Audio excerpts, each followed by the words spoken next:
I'm Tina Fordham, and you're watching The Navigator. Last month at Davos, Canadian Prime Minister Mark Carney gave a speech for the history books.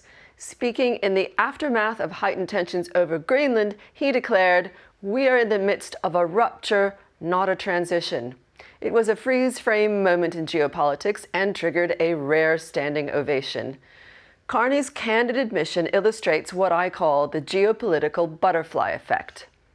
Even though the tensions over Greenland have subsided, the episode has accelerated a drive among middle powers to diversify their relationships and trade links and strengthen some key investment themes in the process. After a couple of decades of relative stability, the international system, from the relationship between great powers to the rules of the game, is in heightened flux. And of particular importance to investors and the C-suite is the emergence of new trade corridors and coalitions of the willing. To navigate this, let's look at the data points.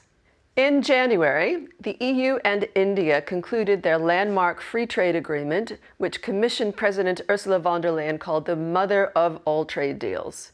The UK's Keir Starmer made the first prime ministerial visit to China in 8 years, and the EU-Mercosur trade agreement was finally signed after 25 years of negotiations.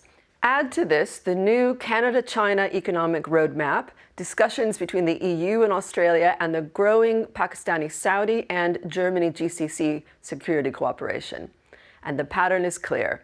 Middle powers are diversifying trade relationships in key industries such as energy, food, critical minerals, and defense. The goal for these middle powers is straightforward: avoid having to choose between the US and China.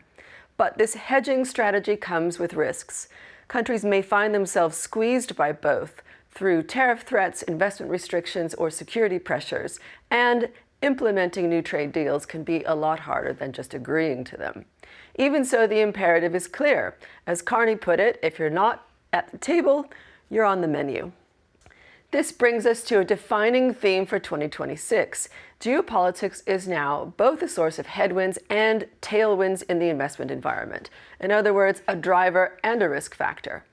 On the tailwind side, defense spending, critical minerals, and commodities are all benefiting from the renewed focus on supply chain security.